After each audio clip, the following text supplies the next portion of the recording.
Number one, put God first. Put God first in everything you do. Everything that you think you see in me, everything that I've accomplished, everything that you think I have, and I have a few things, everything that I have is by the grace of God. Understand that. It's a gift. 40 years ago, March 27th, 1975, it was 40 years ago, just this past March, I was flunking out of college. I had a 1.7 grade point average. I hope none of you can relate. I had a 1.7 grade point average. I was sitting in my mother's beauty shop. They still call it beauty shops now? What they call it now? Yeah, I was sitting in the beauty parlor. I was sitting in my mother's beauty parlor, and I'm looking in the mirror, and I see behind me this woman under the dryer.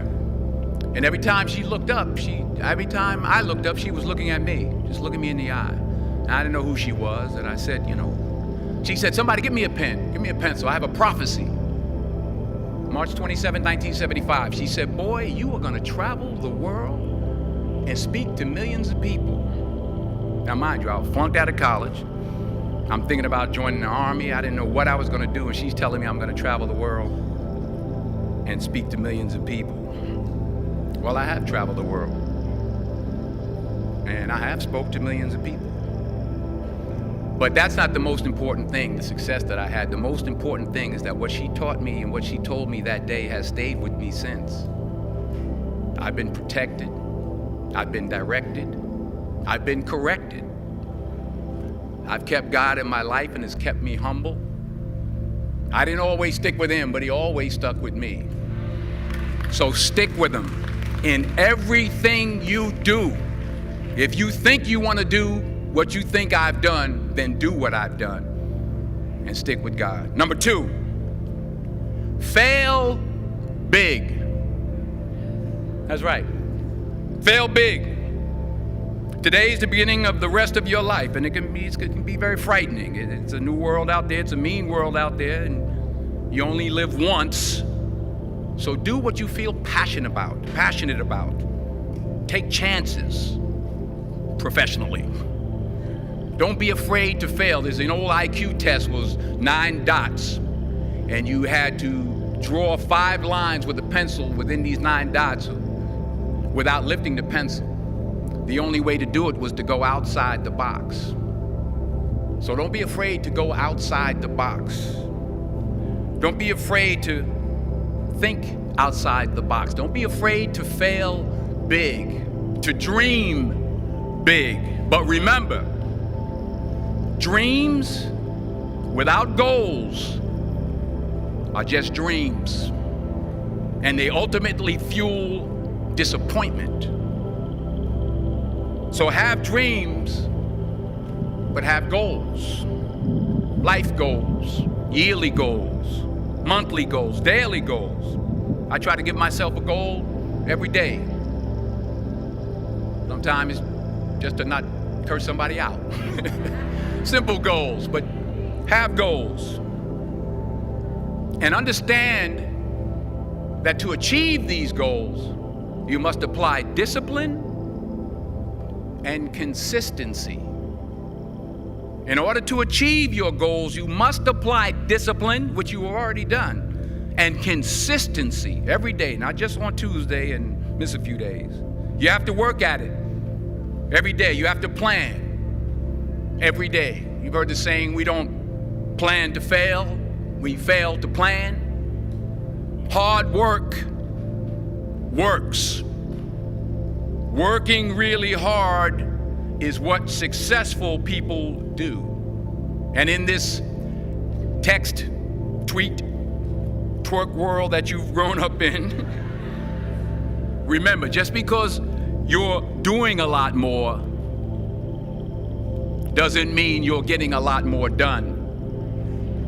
Remember that. Just because you're doing a lot more doesn't mean you're getting a lot more done. Don't confuse movement with progress.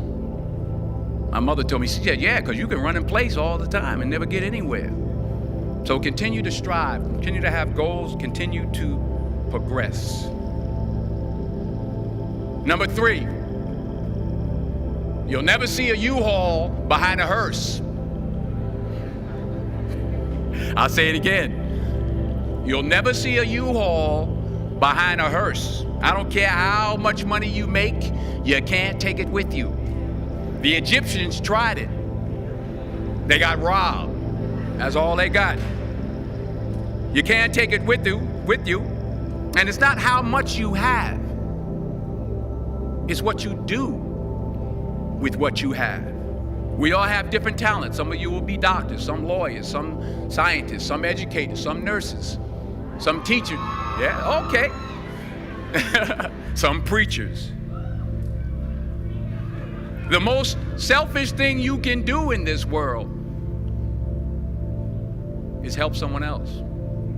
Why is it selfish? Because the gratification, the goodness that comes to you, the good feeling that I get from helping others, nothing's better than that. Well, one or two things, but nothing's better than that. Not jewelry, not big house I have, not the cars, but it's the joy. That's where the joy is, in helping others. That's where the success is, in helping others.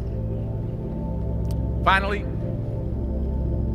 I pray that you put your slippers way under the bed tonight, so that when you wake up in the morning, you have to get on your knees to reach them.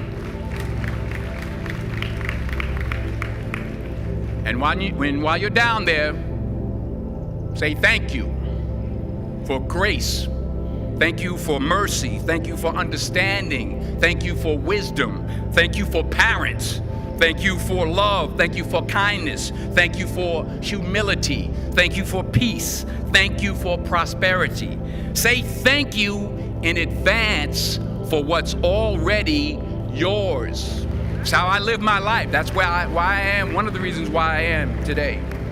Say thank you in advance for what is already yours. True desire in the heart for anything good is God's proof to you, sent beforehand to indicate that it's yours already. I'll say it again.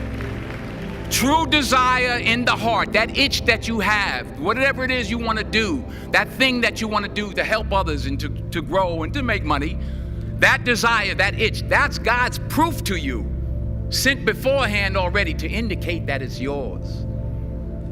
And anything you want good, you can have.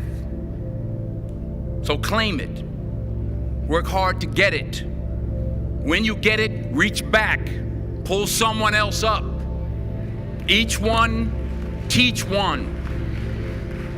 Don't just aspire to make a living. Aspire to make a difference.